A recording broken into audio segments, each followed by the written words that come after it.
podem me chamar de Sam e sejam muito bem-vindos ao meu canal, aquele em que eu te conto uma história.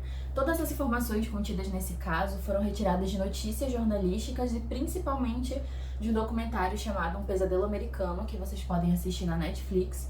E caso vocês queiram ver mais detalhes e afins, eu aconselho que assistam, ele é muito interessante.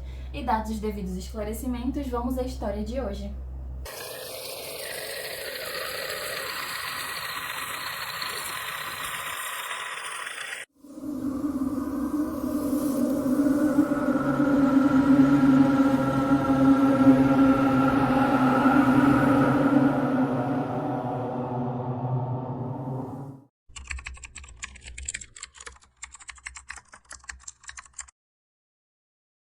Na cidade de Vallejo, no dia 23 de março de 2015, em torno das 1h50 da tarde, a central de emergência recebeu a ligação de um jovem informando a respeito de um crime que havia sido cometido. Acontece que haviam entrado em sua casa, amarrado ele e a sua namorada e no fim ela havia sido sequestrada. E essas pessoas se tratavam de Aaron Crean e Denise Huskins. Após a ligação, a polícia foi rapidamente até a casa do Aaron e fizeram toda a análise no local e depois levaram até a delegacia, coletaram seu sangue e fizeram trocar de roupa para que ela fosse analisada. E deram para ele uma roupa de presidiário, mas deixaram bem claro que ele não estava sendo tratado como suspeito naquela situação e que eles apenas tinham dado aquela roupa porque era a única que eles tinham e que era de suma importância que eles encontrassem a Denise. A partir disso, a polícia levou ele para interrogatório e ele tentou dar o máximo de detalhes possíveis para que encontrassem a sua namorada. Ele contou que na noite anterior a Denise chegou na casa dele com uma pizza em torno das 6 horas da tarde para que eles pudessem jantar. E depois eles acabaram tendo uma conversa muito séria por conta de Andrea, que é a ex-noiva de Aaron, que naquele momento ela estava sendo o foco de alguns desentendimentos entre o casal. Acontece que o Aaron e a Andrea, eles eram noivos no ano de 2014, mas ele terminou com ela depois que ele descobriu uma traição. E aquilo foi muito difícil pra ele, tendo que inclusive fazer terapia. E o pior de tudo é que a Andrea, o Aaron e a Denise, eles trabalhavam no mesmo hospital como terapeutas, então eles eram obrigados a se ver constantemente.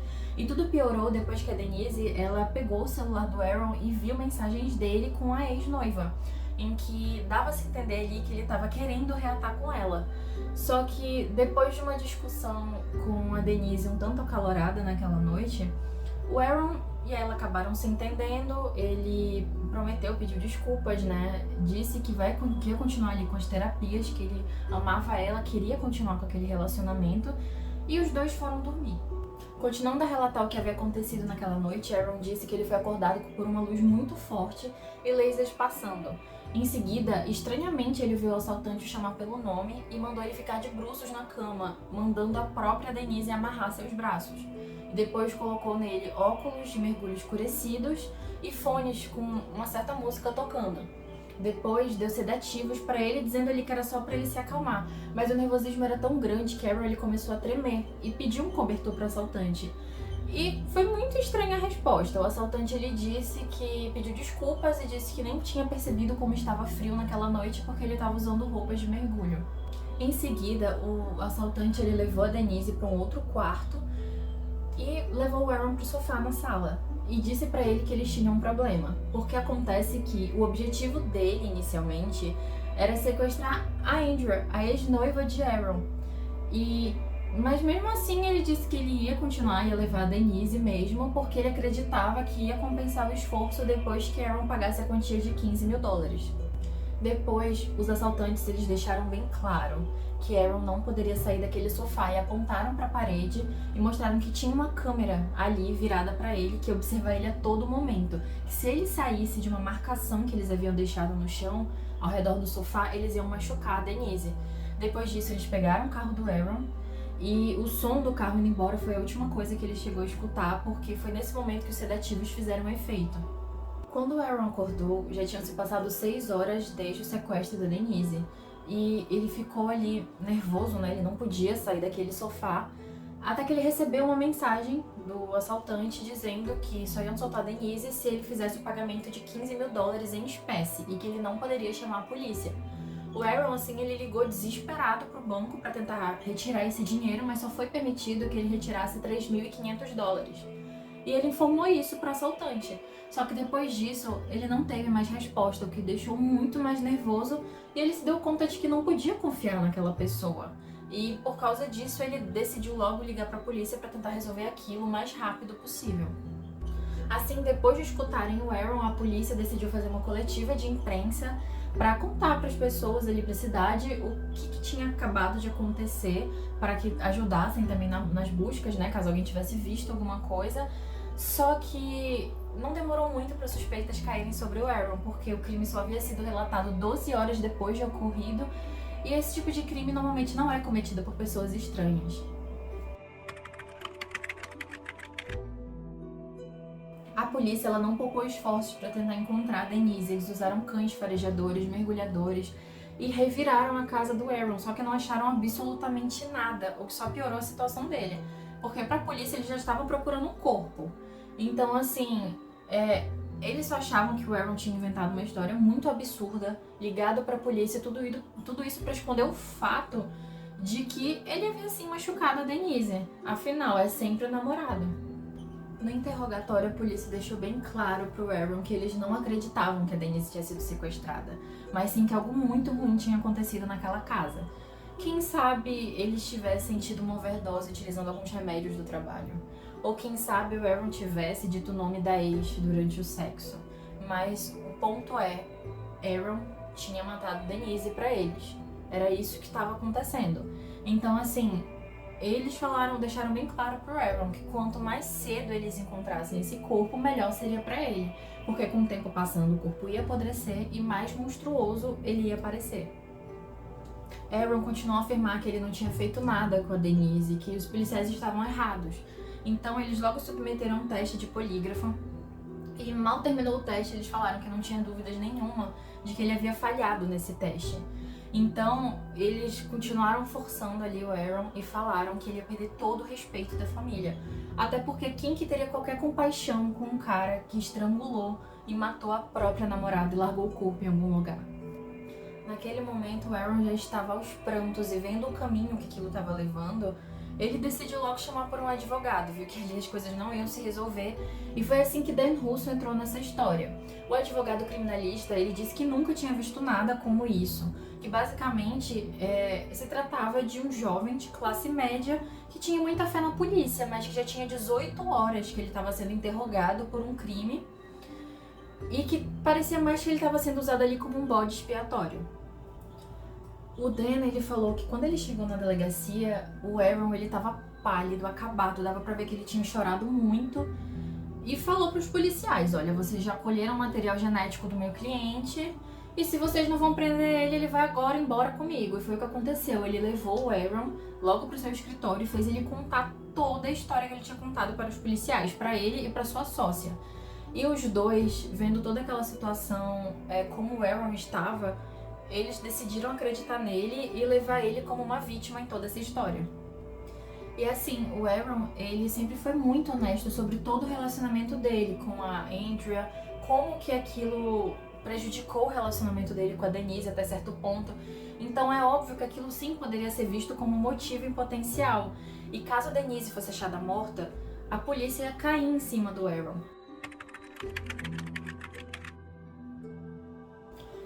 Na época, um jornalista que estava trabalhando ativamente ali durante aquela busca pela Denise, ele recebeu um e-mail chamado Denise e ele viu que estava anexado ali um documento de áudio e quando ele escutou, ele ouviu uma voz feminina que falava: "Oi, meu nome é Denise Huskins. Eu fui sequestrada. Fora isso, eu tô bem.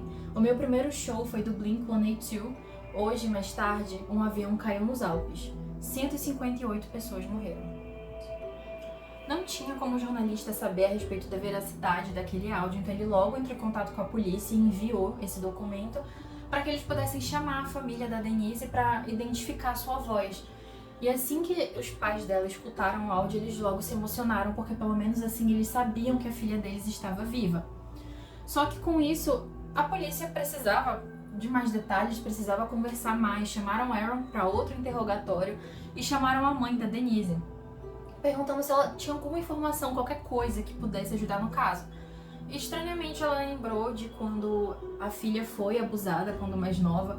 Só que o mais absurdo foi o que a polícia falou naquele momento. Eles falaram pra ela que muitas mulheres que são abusadas, violentadas sexualmente, elas tendem a tentar reviver novamente isso pra sentir de novo aquela emoção. E a partir desse momento ficou bem claro que rumo que essa investigação iria seguir. E no dia seguinte, o pai da Denise, ele ligou para a polícia dizendo que ele tinha recebido uma ligação da filha que estava na casa dele, a 640 quilômetros de Vallejo. Para a polícia aquilo foi muito estranho, porque aquilo parecia mais que um serviço de entrega, e quando viram, ela não tinha nenhum ferimento.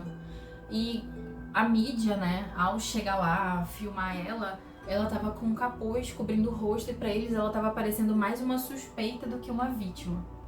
Depois disso, a polícia não demorou para fazer uma coletiva de imprensa, dizendo que não tinha como provar nada do que Warren tinha contado até aquele momento, e disseram o seguinte: Quinn e Huskins usaram recursos valiosos e desviaram a atenção das vítimas reais, ao mesmo tempo que causaram medo na vizinhança. Portanto, são eles que devem um pedido de desculpas a esta comunidade. A polícia só achava muito estranho o quanto que a Denise estava calma naquela prova de vida, aquele áudio que o jornalista entregou para eles. E começaram a pensar que talvez ela apenas tivesse ficado brava depois de ter flagrado aquelas mensagens do Aaron com a ex e decidiu se vingar. Acontece que no ano anterior tinha lançado aquele filme que eu acho que muitos devem conhecer, com Ben Affleck, que é Garota Exemplar, em que ali um relacionamento, o casamento dos protagonistas não está muito bom, e a mulher, ela decide se vingar do marido depois de descobrir uma traição, desaparecendo e fazendo com que todas as suspeitas recaiam sobre ele. Basicamente todos pensam que ele matou ela, quando de repente ela aparece viva. E claro, a gente vê muita similaridade aí entre a ficção e a realidade, o que fez as suspeitas aumentarem mais ainda e a polícia cair em cima dos dois. Ao ser interrogada pela polícia, Denise ela contou que ela foi colocada no porta-malas do carro do Aaron naquele dia, foi colocado nela óculos escurecidos e ela também foi drogada. Só que assim, ela estava tentando não se desesperar e tentava prestar atenção em tudo, nas curvas que o carro fazia e tudo isso. E mesmo com os óculos, ela conseguia, pela iluminação, ver que estava de dia. Chegou um momento ali que o carro parou e ela foi colocada em outro. E o som do carro, ela relatou que parecia muito com o de um Mustang. Guardem essa informação. E tudo que ela se perguntava era: como que em plena luz do dia ninguém estava vendo aquilo acontecer? Ninguém ajudava ela. E depois ela só pôde sentir o cheiro de pinheiros e o som, como se fosse de uma mata, um lugar isolado. Pela iluminação, ela percebeu que ela foi retirada ali do lado de fora para um lugar escuro e foi jogada ali no chão de concreto. Depois ela foi levada para um quarto em que ela foi posicionada ali na cama e ela pôde sentir o seu sequestrador sentado ao seu lado. E ele começou a conversar com ela. Ele esclareceu que a vítima originalmente não era para ser ela, mas sim a ex-noiva do Aaron, e que todas as informações já haviam sido passadas. Que se o Aaron fizesse tudo certinho que eles haviam mandado, ela ia ser libertada em torno de 48 horas. No cativeiro haviam sido determinados os horários em que ela poderia ir ao banheiro. E nesse período em que ele levava ela, né, porque ela ainda estava com a venda, ele fazia certas confidências, dizendo que ele sofria de insônia, de estresse pós-traumático por ter sido do exército. E assim, ela até podia sentir pela fala dele que ele parecia ser uma pessoa bastante educada. E tentava o tempo todo manter a calma, até porque não queria que as coisas piorassem. E até horas depois ela estava no quarto e ela sentiu ele entrar com uma certa hesitação. Ele disse que havia um problema, que ele e os outros criminosos, que até então ela tinha conhecimento de ser mais de um ali, eles tinham conversado e chegaram à conclusão de que, quando ela fosse libertada, ela poderia ir para a polícia contar o que tinha acontecido. Então, um deles teria que fazer sexo com ela e isso seria gravado, porque caso ela relatasse esse crime para a polícia depois de ser liberta, eles teriam uma prova ali que eles poderiam inclusive postar na internet. Depois disso, o sequestrador ele informou a ela que a pessoa escolhida para fazer aquela coisa horrorosa seria ele. E a partir disso ele começou a beijar ela e ir pra cima dela, né? E ela entrou em desespero, ela tentou gritar, tentou empurrar ele, chutar. Só que ela se deu conta de que isso não faria diferença, que isso só ia piorar a situação dela. Então ela só ficou quieta, imóvel, desejando que aquilo acabasse o mais rápido possível. E depois que acabou, ele levou ela pro banheiro e disse que a partir daquele momento, quando ele não estivesse com ela no cúmulo, ela poderia retirar os óculos escuros, como se fosse um tipo de recompensa por ela ter se comportado. E quando ela tirou os óculos e estava de frente pro espelho lá dentro do banheiro, ela não podia nem se reconhecer. Ela, obviamente, né, ela tava arrasada. E ela, quando ela foi tomar banho, ela só sentou ali no chão e deixou, assim como a água tava escorrendo, é como se estivessem lavando, levando embora as esperanças dela. Não tem como descrever, né, o que isso causa em uma pessoa. Então, assim, ela só entendeu que a partir daquele momento não tinha como confiar nele. Quando ele falava que não ia matar ela, que ia libertar ela, não tinha como acreditar nisso, porque no dia anterior ele disse que era só um assalto e mesmo assim sequestrou ela. E depois ele disse que não desumanizaria ela e mesmo assim ela foi estuprada. Não tinha como acreditar na palavra dele. Depois que a Denise ela voltou pro quarto, que ela já podia retirar, né, aqueles óculos escuros, ela decidiu que ela ia tentar sair dali. E ela tentou procurar qualquer coisa ali naquele quarto pra ela se defender, só que ela não achou nada. E ela logo escutou o som do assaltante entrando, então ela colocou o óculos ali de volta. E ele disse pra ela que os outros comparsas estavam a caminho e que era pra ela fingir que estava dormindo, porque eles não eram tão gentis quanto ele. E depois de um tempo, ela escutou os sons de carros se aproximando e outras pessoas entrando, e escutou uma conversa que parecia mais uma discussão. Em seguida, o assaltante ele entrou no quarto e disse pra ela que depois de conversar com seus comparsas, eles decidiram que ela ia ter que fazer uma prova de vida, falando o nome dela, algo pessoal e uma notícia que tinha acontecido ali naquele dia. E depois ele disse que na conversa ali entre os homens havia sido decidido que eles iam ter que fazer outro vídeo de sexo, porque o anterior não tinha ficado bom, que dessa vez a Denise ela ia ter que fazer parecer que aquilo tudo era consensual e que ela estava gostando. Após o sequestrador sair do quarto, a Denise ela retirou a venda e ela viu que ali tinham 2 garrafas de bebida cheias e 2 taças de vinho. Naquele momento ela pensou, o que esse cara quer, entendeu? Ele pensa que isso é um encontro e ela só queria que aquilo acabasse logo, então ela tomou as 2 garrafas e tomou uma das taças de vinho. E sobre aquele dia, ela disse: eu ia fazer o que eu pudesse pra me entorpecer e acabar logo com aquela merda. Denise, ela prometeu a si mesma que ela não ia permitir que aquele homem a intimidasse e que ele não haveria desabar. No dia seguinte, de madrugada, Denise ela foi acordada com batidas na porta. E o sequestrador ele entrou e disse que tinha um vídeo pra mostrar pra ela. E ela só levantou o óculos, né, o suficiente pra conseguir ver ali a tela em que ela podia ver o seu pai, que tinha mandado uma mensagem pra ela na televisão. Se ela estiver vendo, eu quero que ela saiba que a família está com ela, que nós a amamos e que não vamos desistir. Ela é a minha heroína, a nossa garotinha. Depois de ver aquela mensagem, foi a primeira vez que a Denise sentiu um desespero e uma raiva muito grande.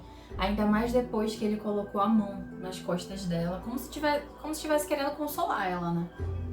E depois disso ele falou que estava na hora de ela ir pra casa.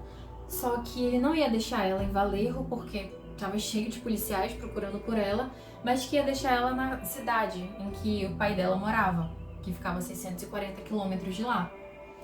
E ele logo deu um sedativo pra ela e colocou ela no carro, mas antes que ela pudesse apagar, ela percebeu que ela estava em um carro branco. Depois de chegar lá na cidade onde ele ia deixar ela, né, próximo à casa do pai, o sequestrador, ele deixou 2 coisas bem claras. A primeira, ela não poderia contar que ele e os comparsas eram do exército. E segunda, ela não poderia contar à polícia que ela havia sido abusada. E depois, deixou ela ali de costas com a venda e disse que ela tinha que contar até 10 pra dar tempo de ele ir embora, né, e ela não vê nada. E ela contou bem lentamente, só pra ter certeza de que realmente aquele homem tinha ido embora. Após retirar a venda, Denise ela reconheceu aquela rua e muitas lembranças de quando ela era criança vieram, porque aquele foi o lugar em que ela cresceu. E logo ela foi andando até a casa do pai dela e quando ela bateu ninguém atendeu, então ela foi até uma vizinha e pediu ajuda. E assim, a polícia logo chegou com a imprensa, helicópteros e foi uma coisa assim muito grande. Depois de conversar com os policiais e contar tudo o que aconteceu, exceto a parte dos abusos, a polícia ofereceu um acordo de delação para que ela pudesse ter alguma imunidade. E ela não entendeu por que ela ia precisar de alguma imunidade. E não demorou muito para ela se dar conta de que ela ia precisar de um advogado. Já com seu advogado, ele disse que, como ela já tinha contado tudo para a polícia, eles já podiam ir embora.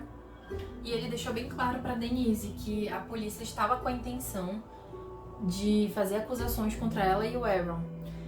E assim, aquilo para ela era muito absurdo. Ela tinha passado as 24 horas tentando sobreviver a tudo de ruim que estava acontecendo com ela.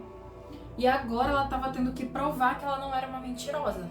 Com o rumo que as coisas estavam indo, a Denise acabou contando pro advogado dela tudo que ela tinha sofrido, inclusive os abusos, né? Sendo bem específica. E ele falou com ela que se ela quer realmente pegar esses culpados, eles iam sim ter que fazer um exame de agressão sexual e entrar logo em contato com a polícia, e foi o que eles fizeram. Só que a polícia, ao invés de mandar logo ela pro hospital para fazer esse exame, eles falaram que não, que antes ela ia ter que ir lá na delegacia fazer um depoimento. E ela tava muito indignada, mas mesmo assim ela foi porque ela queria muito que esse cara fosse preso. Lá na delegacia, a polícia perguntou para ela todos os detalhes da invasão. E ela contou tudo que Aaron já tinha contado, basicamente. Que acordaram com uma luz muito forte, que tinham lasers, que tinham música, uma música calma tocando, que inclusive com Aaron colocaram um fone, né, nele. Todas as informações, elas coincidiam. E ela foi contando tudo em seguida daí, de novo, detalhadamente, até que chegou nos detalhes dos abusos. Que foi uma das partes mais difíceis para ela, porque ela queria desesperadamente esquecer aquilo. Além disso, ela tentou dar o máximo de informações possíveis a respeito do sequestrador. Mesmo com óculos ali, dava pra ter uma noção de que ele era uma pessoa magra, que ele tinha cerca de 1,80, que ela contou até coisas que ele relatou pra ela, que era do exército, que sofria de insônia, de estresse pós-traumático.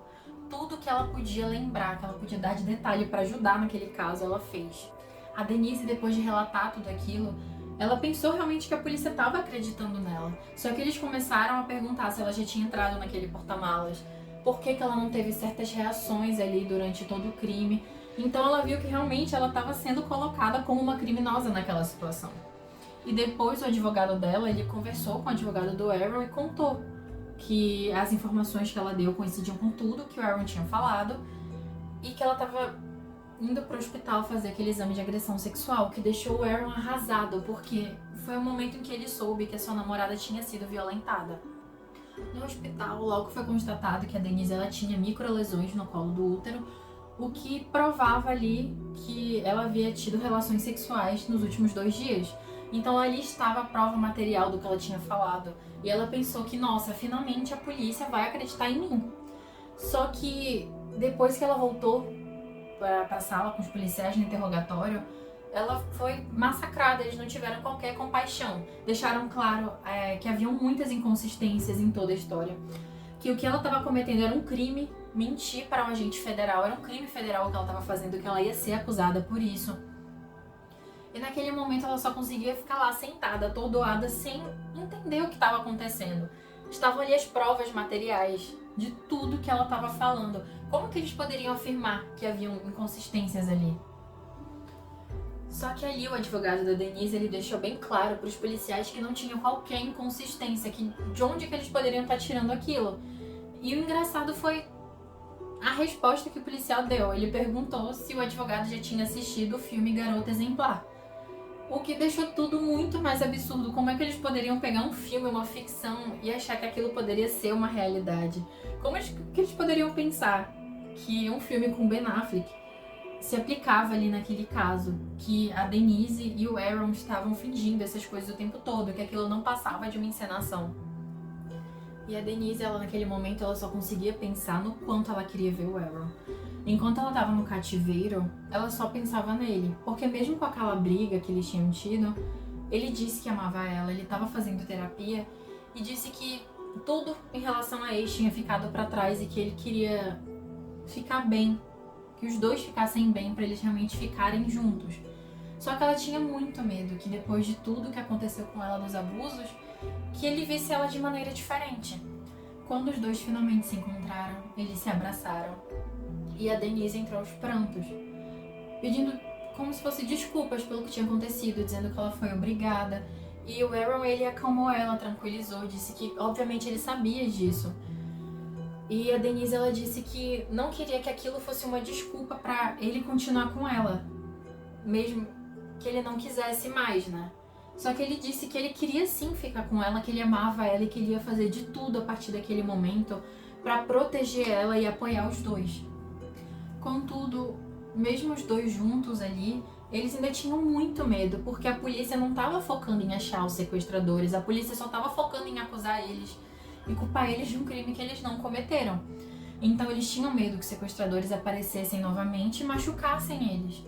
Só que aconteceu uma coisa um tanto quanto inusitada. O mesmo jornalista que recebeu o áudio da prova de vida da Denise antes, ele começou a receber vários e-mails de alguém dizendo ser o sequestrador, enviando fotos, vídeos e vários relatos dizendo que eles tinham mesmo cometido aqueles crimes e que estavam indignados pela forma com que a Denise e o Aaron estavam sendo tratados. Depois disso, o jornalista ele enviou esses e-mails para a polícia, só que ele não recebeu nenhuma resposta. E depois disso ele começou a receber ainda mais e-mails, um atrás do outro, um inclusive falando que se tratavam de 3 criminosos e que eles eram pessoas conhecidas e que inclusive 2 deles eram universitários. E disseram ainda que se não se desculpassem com a Denise e com o Aaron, que eles iam cometer aquele crime de novo. Só que a polícia não fez nada. O casal eles estavam sofrendo diversos insultos e julgamentos ali das pessoas que estavam só vendo o que estava sendo passado pela mídia. Era pessoalmente, online, e eles acabaram tendo que se esconder na casa dos pais do Aaron, ficando ali à mercê de tudo aquilo. Então os advogados, a partir disso, tentaram focar ao máximo em provar que eles estavam certos, só que nada adiantava. Até que chegou o momento que eles descobriram que o agente principal dessa investigação, ele era um ex-namorado da Andrea, que é a ex-noiva do Aaron. E aquilo era muito estranho, obviamente a gente vê aí um conflito de interesses. E o advogado, ele chegou a enviar, né, um documento por escrito, só que não adiantou de muita coisa, porque foi falado que não tinha qualquer conflito, que ele estava agindo corretamente naquela situação. E a partir disso ficou bem suspeito de se esperar que aquilo não estava andando, né? Que o foco estava caindo só sobre eles por culpa desse agente. A Denise, ela ainda relata a respeito dos abusos que sofreu, que infelizmente, né, foi mais de um. O primeiro foi quando ela tinha 12 anos e na época ela sentiu muita vergonha, não contou pra ninguém, até que anos depois ela descobriu que o abusador, ele cometeu isso com outra pessoa, o que fez ela sentir culpa por não ter relatado na época. Depois aconteceu de novo quando ela tinha 19 anos e dormiu na casa de uma amiga. E ela acordou com as calças dela abaixadas e com dedos dentro dela. Naquele dia ela decidiu que ela não ia sentir vergonha, não ia sentir culpa e que ela ia na polícia. Só que quando ela chegou lá, ela encontrou com um policial no estacionamento que basicamente fez ela desistir, dizendo que ela não tinha prova nenhuma e que seria a palavra dela contra a da pessoa que fez aquilo. Então, assim, aquilo frustrava muito ela. Porque nessa situação que ela estava vivendo naquele momento, o que ela tinha que fazer para ser acreditada? O que qualquer mulher tem que fazer para ser acreditada nessas situações?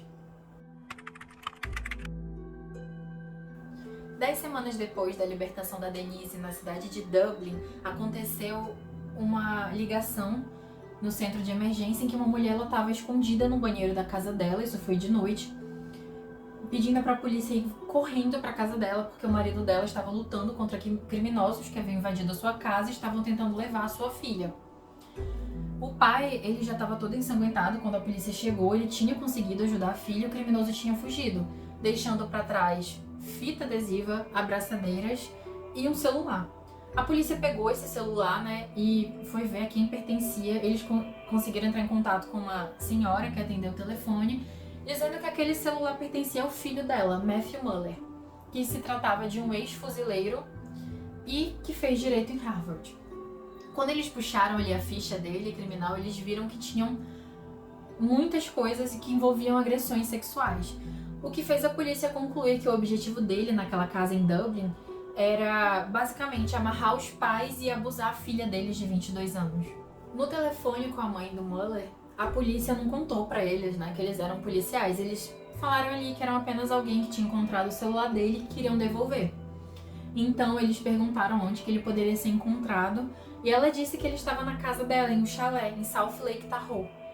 E logo eles ligaram para uma policial, a policial Misty, que iria assumir aquele caso ali, seria o seu primeiro caso como investigadora. No chalé eles rapidamente renderam o Muller, não tiveram muito trabalho em relação a isso. E a Misty, ela fala que ele estava muito calmo o tempo todo, extremamente sereno ali, não demonstrando qualquer emoção. E que se tratava basicamente de um cara branco comum, um típico norte-americano. Quando a Misty ela entrou no chalé para analisar ali o local, ela disse que estava com um cheiro muito forte de bolor e que estava tudo uma bagunça. Lá eles acharam fita adesiva, acharam óculos de mergulho, armas pintadas de preto, inclusive uma delas tinha laser. E aí depois disso ela decidiu ir pro carro dele, que era um Mustang branco. E olhou o GPS ali e viu que tinham muitos lugares, até que ela viu ali um óculos de mergulho escurecido com um único fio de cabelo loiro. Então ela só pensou que algo muito ruim tinha acontecido depois, principalmente tudo que ela viu na casa, e que ela tinha que achar a dona daquele fio de cabelo loiro e descobrir se ela ainda estava viva. Em Dublin, na delegacia, a policial Misty, ela decidiu que ela ia encontrar a dona daquele fio de cabelo loiro.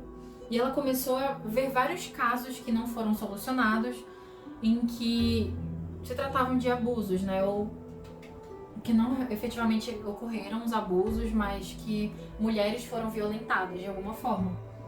E um dos casos ela viu que uma mulher ela foi acordada no meio da noite, amarrada com fita adesiva, e o criminoso ele havia informado que ela seria violentada, mas depois de ela implorar para que aquilo não acontecesse de novo com ela, ele disse que não ia vitimizá-la de novo e foi embora. Em outro caso, uma mulher foi acordada às 5 da manhã, nela foram colocados óculos escurecidos e também amarrada foi utilizada também fita adesiva, né? E depois de implorar muito, insistir para que aquilo não acontecesse com ela, ele acabou mudando de ideia e ainda aconselhou ela a adquirir um cachorro para evitar que aquele tipo de coisa acontecesse de novo.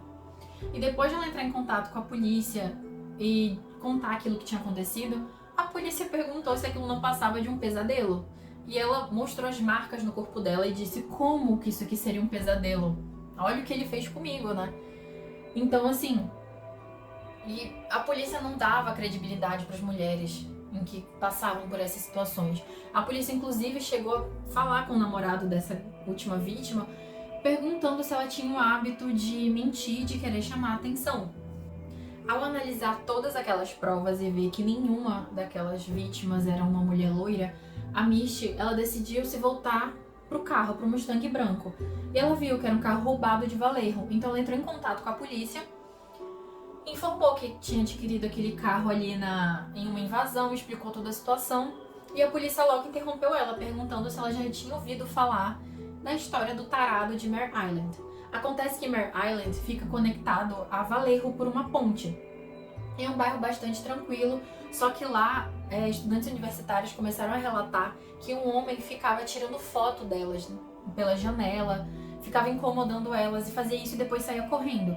E isso ia acontecendo noite após noite. E mesmo depois de pedirem ajuda da polícia, eles não faziam nada, então elas decidiram agir por conta própria. Elas conseguiram seguir ele até sua casa e descobriram que ele era um ex-fuzileiro e advogado. E mesmo levando tudo isso para a polícia, eles ainda assim não fizeram nada. Não demorou muito para a policial Misty ver ali, né, que aquele tarado era o Muller. E em seguida a polícia depois perguntou: mas você conhece o caso da garota exemplar? e ela não tinha muito conhecimento sobre isso na época, aconteceu em outra cidade.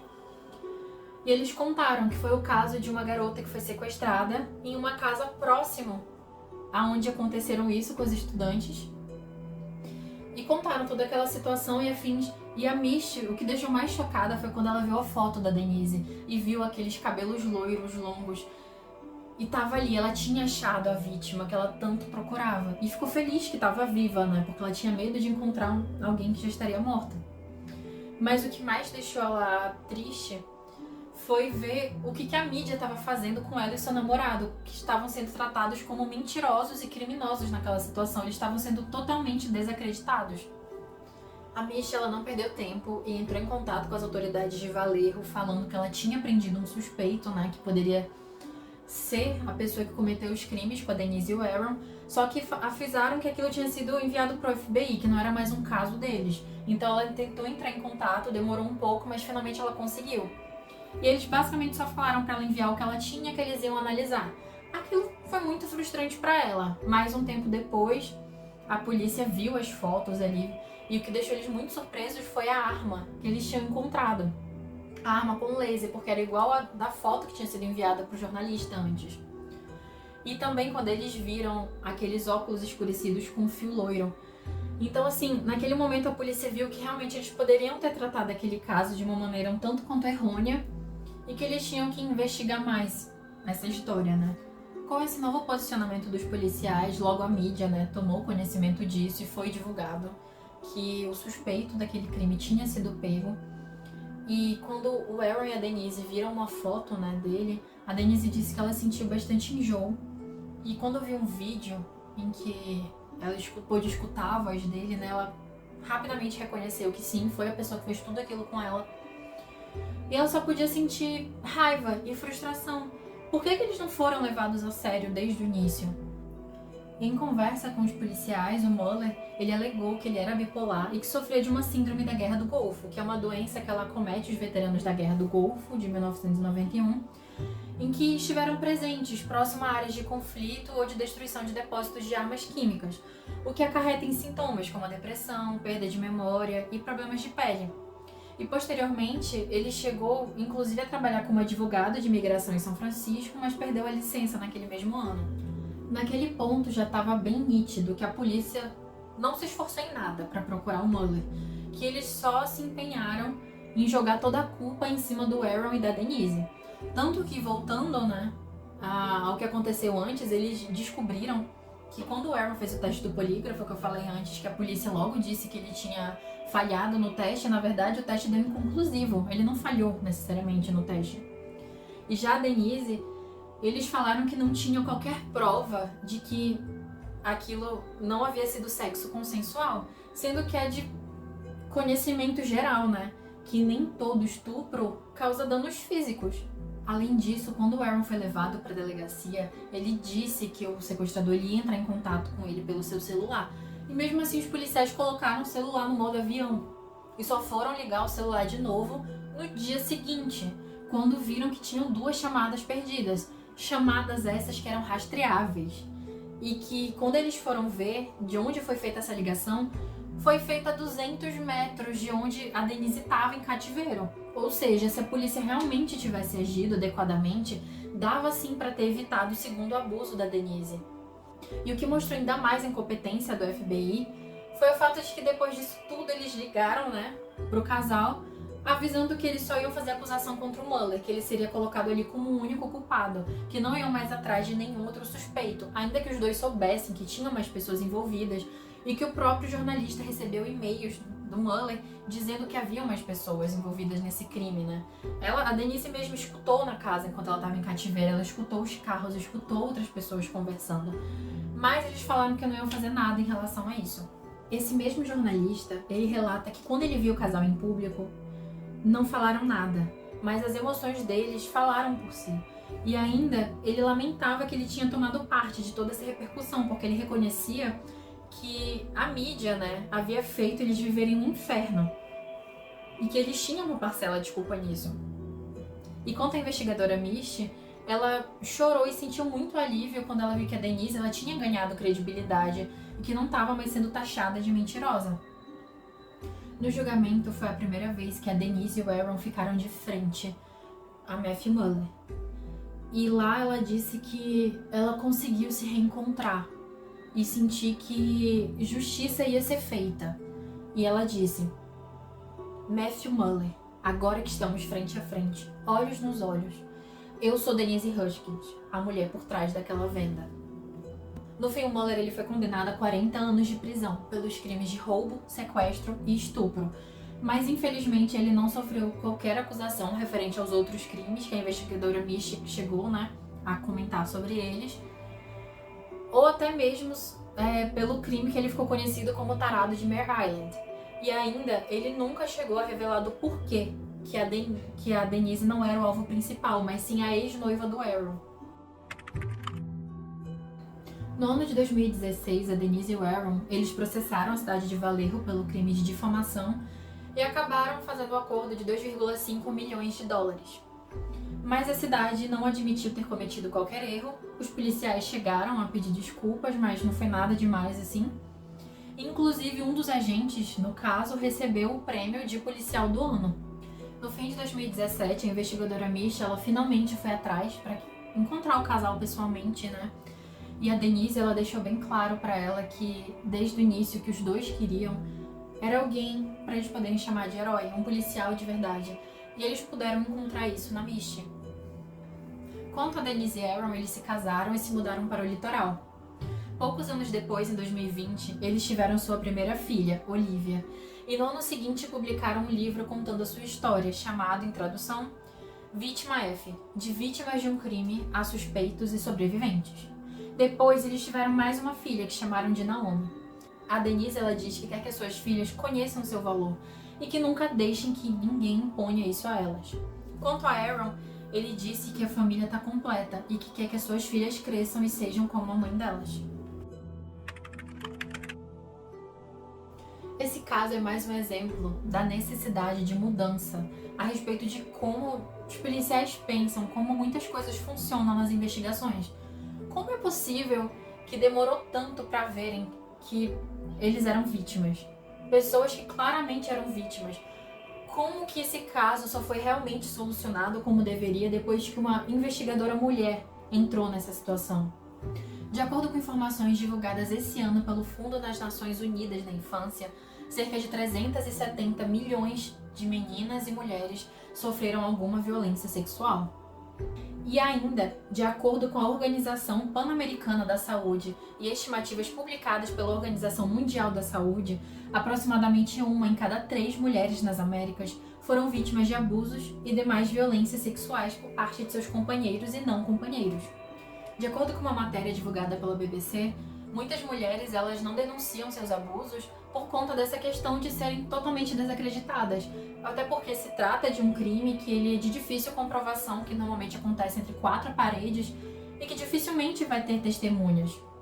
É por isso que é tão importante que se dê credibilidade para essas mulheres que majoritariamente vão ser as únicas provas de que aquele crime ocorreu. No Brasil, um grande avanço em favor das mulheres ocorreu no dia 6 de agosto de 1985, em São Paulo, com a criação de Delegacia de Defesa da Mulher, que serviu como uma resposta às demandas da época em que as mulheres estavam sofrendo violências constantemente. E hoje nós temos centenas de delegacias que elas dão diversos apoios, como abrigos e assistência psicológica.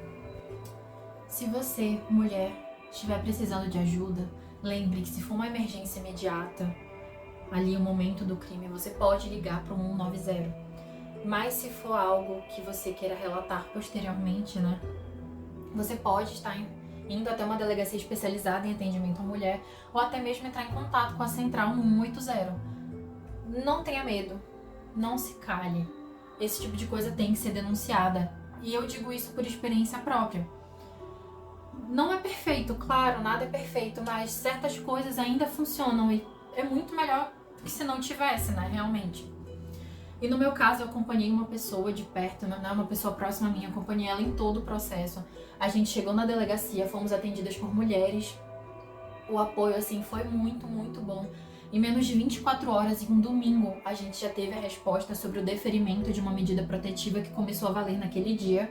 O agressor não poderia se aproximar né? E então, não se calem. Só, por favor, não se calem. Mas me contem aí nos comentários o que foi que vocês acharam dessa história, se ficaram tão indignados quanto eu com a atuação da polícia. Todos os links das publicações jornalísticas que eu utilizei, dos dados que eu relatei aqui, eu vou colocar tudo na descrição. E bom, espero que vocês tenham gostado, curtam, compartilhem, me acompanhem para mais e até logo!